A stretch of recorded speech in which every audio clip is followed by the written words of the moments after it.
இந்த நாள் இனிய நாளாய் அமையட்டும். 17/5/2026 மே மாதத்திலே ஞாயிற்றுக்கிழமை, ஸ்ரீ பராப வருடத்திலே வைகாசி மாதத்திலே 3ஆம் நாள், உத்தராயண புண்ணிய காலத்திலே வசந்த ருது என்கிற இளவேனி காலத்திலே ரிஷப மாதத்திலே சுக்லபக்ஷத்திலே இருக்கிறோம். நார்மலா இந்த பௌர்ணமி, அமாவாசை இது முடிஞ்ச உடனே பிரதமை திதின்னு 1வது திதி வரும். அந்த காலத்திலே நம்ம என்ன செய்வோம்னா பாட்டிமேன்னு சொல்லுவோம், அந்த காரியம் செய்யக்கூடாதுன்னு. ஆனால் அன்னைக்கு ஹோமங்கள் செய்வது ரொம்ப நல்லது. அப்படிப்பட்ட ஹோமங்களை இன்றைக்கி நல்லா செய்யலாம். ஏன்னா அமாவாசை காலையில் 2 மணி 9 நிமிஷத்தோடு போயிடும்.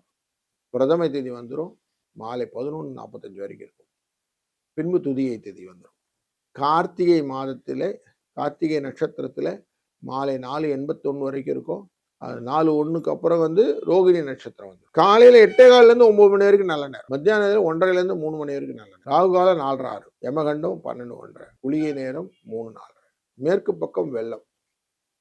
ரிஷபராசியிலே சூரியன் 4 நாழிகை 27 வினாடிகள், 5:53க்கு சூரியன் உதயம். சுவாதி மற்றும் விசாகம் துலா ராசிக்குள்ளர சந்திராஷ்டமம் இருக்கும்.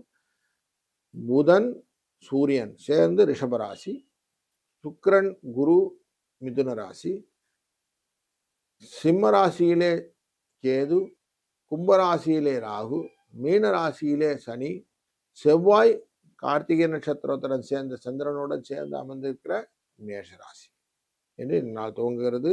ஒரு ராசிக்கு பலன் பார்ப்போம் வாருங்கள். ரிஷபராசி நண்பர்களே, எல்லா விஷயத்திலும் நீங்கள் அமைதியாக நிதானமாக காரியங்கள் செய்தீர்கள் என்றால் இந்த நாள் நல்ல நாள். வெற்றிக்கு வாய்ப்புகள் நிறைய இருக்கிறது.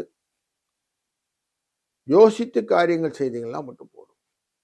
4, 5 இந்த அதிர்ஷ்ட எண்ணை பயன்படுத்திக் கொள்ளுங்கள். வாழ்க வளத்துடன்.